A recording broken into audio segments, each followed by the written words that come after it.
এখন যে গজলটি আমি গাইবো এই গজলটি প্রত্যেকের জন্য খুব মনোযোগ দিয়ে শুনতে হবে যে স্বামী স্ত্রীর ভালোবাসা কাকে বলে, স্বামী স্ত্রীর ভালোবাসা কেমন হওয়া উচিত।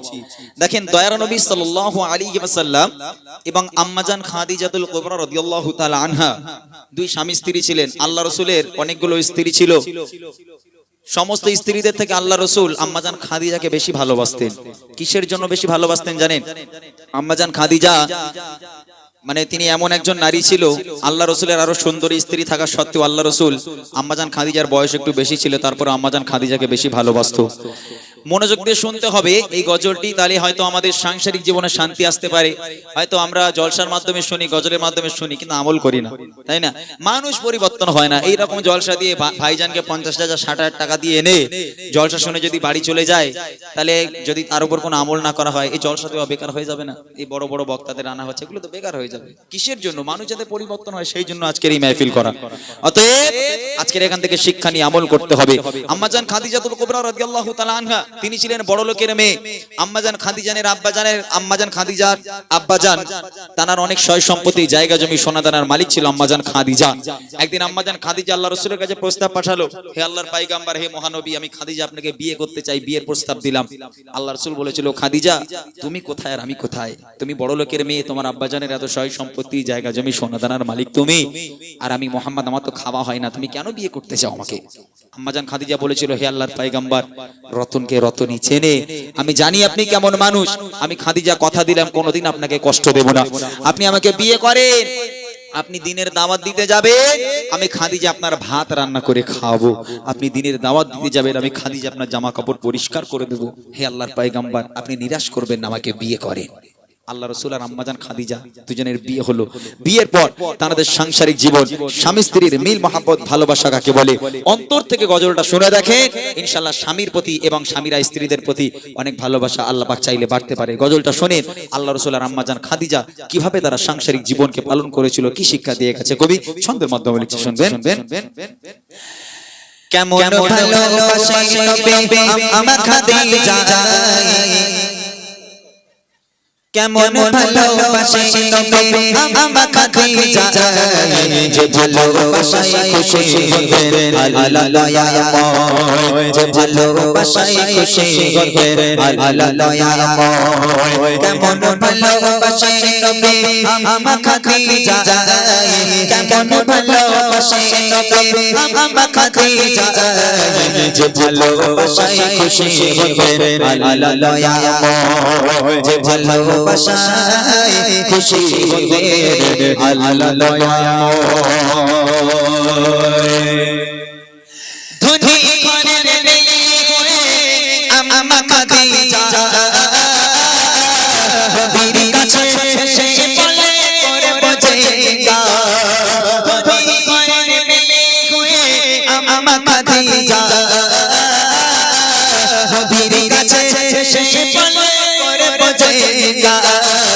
নবী বলে ও খাদিজা কেন চাও আমায়, নবী বলে ও খাদিজা কেন চাও আমায়, রতনকে রতনী চেনে অন্যকে গো নয়, রতনকে রতনী চেনে অন্যকে গো নয়। কেমন ভালোবাসে নবী আমার খাদিজা, কেমন ভালোবাসে নবী আমার খাদিজা, যে ভালোবাসায় খুশি হবেন আল্লাহ দয়াময়, যে ভালোবাসায় খুশি হবেন আল্লাহ দয়াময়। দিনের দাওয়াত দিতে গেলেন নবী, কোনদিন রাত 12টা, কোনদিন রাত 1টা, কোনদিন রাত 2টোর সময় আল্লাহ রাসূল বাড়িতে আসতো। রাত বেরাত আল্লাহ রাসূল বাড়িতে আসতো। আল্লাহ রাসূল রাত 12টায় আসুক, 1টায় আসুক আর 2টায় আসুক না কেন, বাড়িতে এসে দরওয়াজার সামনে দাঁড়িয়ে দরওয়াজায় শুধু একবার টোকা মারতো। আল্লাহ রাসূলের কোনদিন দুবার দরওয়াজায় টোকা মারার প্রয়োজন পড়েনি। রাত 12টায় আসুক, 1টায় আসুক আর 3টায় আসুক না কেন, দরওয়াজার সামনে দাঁড়িয়ে একবার শুধু দরওয়াজায় টোকা মারতো, সঙ্গে সঙ্গে দরওয়াজা খুলে যেত। আম্মাজান খাদিজার সামনে দাঁড়িয়ে আল্লাহ রাসূল বলেন, ও খাদিজা তুমি কি সারা রাত ঘুমাও না? বলছে কেন? বলে আমি একবার দরওয়াজায় টোকা মারি আর তুমি দরজা খুলে দাও, কেমন করে পারো? তুমি কি ঘুমাও না? আম্মাজান খাদিজা বলেছিল, হে আমার স্বামী, হে আল্লাহর পয়গম্বর, আপনি যখন বাইরে থাকেন আমি খাদিজা ঘুমোতে পারি না, বড় টেনশন হয়, বড় ভয় হয়, না জানি কাফেরেরা আপনার উপর কোন আক্রমণ করলো কিনা, কাফেরেরা আপনার কোনো ক্ষতি করে দিল কিনা, এই চিন্তায় আমি খাদিজা সারা রাত ঘুমোতে পারি না, আপনার অপেক্ষায় দরওয়াজার গোড়ায় বসে থাকি, পাহারা দিই। আহা কি ভালোবাসা! আমার মায়েরা পারবে? ছেলে যদি 12টার সময় বাড়ি আসে, আল্লাহ রাসূল একবার দরওয়াজা টোকা মারতো, আমাদের মতো ছেলেরা ঘরে গিয়ে টোকা মারা দূরের কথা, দরজায় কিল মেরে, ঘুষি মেরে, লাথি মেরে দরজা মাঝখান থেকে ফেড়ে গেল, ভেঙে গেল। আমার মায়েদের ঘুম ভাঙে না, সব জান্নাতে গিয়ে ঘুরে বেড়াচ্ছে। কি ঘুম আমার মায়েদের! স্বামী বাইরে পড়ে মরুক, হুটরে পড়ে মরুক, স্ত্রীর দেখার দরকার নেই, স্ত্রী আরাম করে ঘুমোতে পারলেই হলো। কিন্তু আম্মাজান খাদিজা, আল্লাহ রাসূল যতক্ষণ পর্যন্ত বাড়িতে না আসতো ততক্ষণ পর্যন্ত খানাও মুখে নিতেন না এবং বিছানায় গিয়ে ঘুমাতো না, দরওয়াজার গোড়ায় বসে বসে পাহারা দিত। কবি লিখছে দেখেন, দিনের দাওয়াত দিতে নবী যায় কোথায় তারে, অপেক্ষা করে বসে থাকে বীজের ঘরে, দিনের দাওয়াত দিতে নবী যায় কোথায় তারে, অপেক্ষা করে বসে থাকে বীজের ঘরে, দরজা টোকা দেবার সাথে দরজা খুলে যায়, দরজা টোকা দেবার সাথে দরজা খুলে যায়, বিবি বলে আপনি ছাড়া ঘুম লাগে গো, বিবি বলে আপনি ছাড়া ঘুম লাগে গো, কেমন ভালোবাসে নবী আমার খাদিজা, কেমন ভালোবাসে নবী আমার খাদিজা, যে ভালোবাসায় খুশি হতেন আল্লাহ দয়াময়, যে ভালোবাসায় খুশি হতেন আল্লাহ দয়াময়। একদিন নবী পাক রাত্রেবেলা বাড়িতে এলো, দরওয়াজায় টোকা মারলো, দরওয়াজা খুলে গেল, আম্মাজান খাদিজার সামনে দাঁড়িয়ে। আল্লাহ রাসূল আম্মাজান খাদিজাকে দেখে হাউমাউ করে কেঁদে উঠেছে। কেন জানেন? আল্লাহ রাসূল দেখছেন মা খাদিজা দাঁড়িয়ে আছে, আর আম্মাজান খাদিজার জামাটা এখান থেকে এমন ভাবে ছিঁড়ে গেছে, ও জামা সেলাই করা যাবে না, তাবলিও মারা যাবে না, এই দেখে আল্লাহ রাসূল হাউমাউ করে কেঁদে উঠেছে। আম্মাজান খাদিজা সঙ্গে সঙ্গে হতভম্ব হয়ে গেল, আল্লাহ রাসূলের কাছে বলছে, হে আমার স্বামী, আপনি কাঁদছেন কেন? আমি খাদিজা, আমার দ্বারা কি কোনো বেয়াদবি হলো, কষ্ট পেলেন, কাঁদছেন কেন আপনি? আল্লাহ রাসূল বলছেন, ও খাদিজা, তুমি কোন ঘরের মেয়ে খাদিজা? তোমার আব্বা জানেন এত সয় সম্পত্তি, জায়গা জমি, সোনা দানার মালিক তুমি, সব সোনা দানা গুলো এনে আমি নবী আমার রাস্তায় কুরবানি করে দিলে খাদিজা, আজকে তোমার জামাটা দেখো এমন ভাবে ছিঁড়ে গেছে, আমি তোমার স্বামী হয়ে ও জামা সেলাই করে দিতে পারবো না, তাবলিও মেরে দিতে পারবো না, ও খাদিজা আমি তোমাকে ভালো রাখতে পারলাম না। আম্মাজান খাদিজা বলেছিল, হে আমার স্বামী, আমি আপনার কাছে কোনোদিন কষ্ট পাইনি, আলহামদুলিল্লাহ খুব ভালো আছি, তবে জীবনে তো আমি কিছু আপনার কাছে চাইনি, তিনটে জিনিস চাইবো, দেবেন? আল্লাহ রাসূল বলছেন, কি চাই তোমার বলো? আম্মাজান খাদিজা বলছে, আমার প্রথম নম্বর আবদার, আমি খাদিজা যেদিন ইন্তেকাল হয়ে যাব, মারা যাব, ওই দোকান থেকে কাফন কিনে পরালে আমাকে হবে না, তাহলে আপনার এই পিরান, আপনার এই জুব্বা মুবারক আমাকে কাফন করে দিতে হবে। দ্বিতীয় নম্বর আবদার, আমি খাদিজা যখন আমাকে কবরে শোয়ানো হবে, কবরে শোয়ানোর আগে আপনি নিজে কবরে নামবেন, কবরের চারপাশটা একবার হাঁটবেন, আমি খাদিজা কবরের আযাবের ভয় পাই, আপনার পায়ে ছাদ থাকলে কবর আমাকে আর আযাব দেবে না। আর তিন নম্বর, আপনার মুনকার নেকির ফারিস্তারা যতক্ষণ আমার সওয়ালের জবাব না করবে, আমার কবরের ধারে বসে থাকতে হবে, বাড়ি যেতে পারবেন না।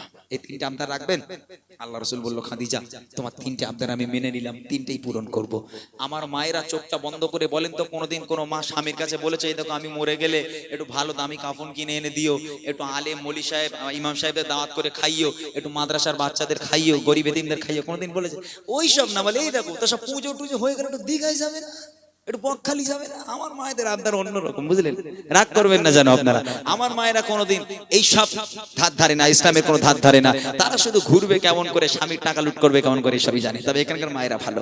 আম্মাজান খাদিজা কি ভালোবাসতো, কবি লিখছে দেখেন, বিবি বলে ও স্বামী মরণের পরে কবরে শোয়াবে আমায় জুব্বা কাফন করে, কবরের চারিপাশে ঘুরতে ঘুরতে কবর জানাই পারে আমায় পিছে দিয়ে, থাকবে বসে ফারিস্তাদের সওয়ালের সময়, থাকবে বসে ফারিস্তাদের সওয়ালের সময়, কবরে কঠিন আযাব বড়ই ভয় হয়, কবরে কঠিন আযাব বড়ই ভয় হয়। কেমন ভালোবাসা নবী আমা খাদিজা, কেমন ভালোবাসা নবী আমা খাদিজা, যে ভালোবাসায় খুশি হলেন আল্লাহ দয়াময়, যে ভালোবাসায় খুশি হলেন আল্লাহ দয়াময়। ইন্তেকাল হয়ে গেল, আম্মাজান খাদিজা মারা গেল। প্রথম নম্বর আবদার এই জুব্বা দিয়ে কাফন পরাতে হবে, আল্লাহ রসুলের জুব্বা দিয়ে কাফন পরানো হলো। দ্বিতীয় নম্বর আবদার ছিল কবরে নামতে হবে আল্লাহ রসুলকে, আল্লাহ রসুল কবরে নামলো, কবরের চারপাশটা একবার হাঁটলো, হাঁটার পর এবার আম্মাজান খাদিজাকে কবরে শোয়ানো হলো। কবরে শোয়ানোর পরে এই মুখটাকে কেবলার দিকে রাখতে হয়, পশ্চিম দিকে রাখতে হয়। তো আম্মাজান খাদিজাকে কবরের মধ্যে এই মুখটাকে যতবার কেবলার দিকে ঘোরানো হয়, আম্মাজান খাদিজার মুখটা ঘুরে অটোমেটিক আবার আসমানের দিকে হয়ে যায়। আবার একবার চেষ্টা করা হলো, আবার কবরের মধ্যে আম্মাজান খাদিজার মুখটাকে নিয়ে পশ্চিম দিকে ঘোরানোর চেষ্টা করা হলো। যেই পশ্চিম দিকে ঘুরিয়ে দিল, আবার অটোমেটিক ঘুরে আকাশের দিকে হয়ে যায়। সাহাবারাও পেরেশান, আল্লাহ রসুলও পেরেশান, মুখ কেন কেবলার দিকে ঘুরে না? তিনবার চেষ্টা করার পর আম্মাজান খাদিজার মুখ কেবলার দিকে ঘুরে না, আসমানের দিকে হয়ে যায়। ওই সময় আল্লাহ পাক আরশে আজিম থেকে খবর পাঠালে, আমার বন্ধু চিন্তা করবেন না, আমি আল্লাহ চাই না খাদিজার মুখটা কেবলার দিকে থাক, কেননা খাদিজা দ্বীন ইসলামের জন্য, কোরআনের জন্য আমি আল্লাহ আমার জন্য এত কষ্ট করেছে, এত রক্ত ঝরিয়েছে, নিজেকে এত কুরবানি করেছে। আমি আল্লাহ চাই না খাদিজার মুখটা কেবলার দিকে থাক, আমি আল্লাহ চাই খাদিজার মুখটা আসমানের দিকে থাক, যাতে করে আমি আল্লাহ আরশে মুআল্লায় বসে বসে আমি আমার খাদিজাকে প্রতিনিয়ত দেখতে পারি। একবার জোরে বলুন না সুবহানাল্লাহ। কি ভালোবাসতো আল্লাহ পাক আম্মাজান খাদিজাকে, কেমন নারী ছিল এই খাদিজা, যাকে আল্লাহ পাক আরশে মুআল্লার দিকে মুখ করে রাখতে বলছে। আল্লাহ পাক আরশে মুআল্লায় বসে বসে খাদিজাকে কবরের মধ্যে থেকে দেখবে। এরকম নসিব কতজনের হয়? আম্মাজান খাদিজার মতো হতে হবে মা, তাহলে আজকের দুনিয়া আখিরাতের কামিয়াবি ভালাই আপনার নসিব হবে। শেষ কথা কবি লিখছে, দেখেন কেবলাতে মুখ করে আসমানে কেবলাতে মুখ করে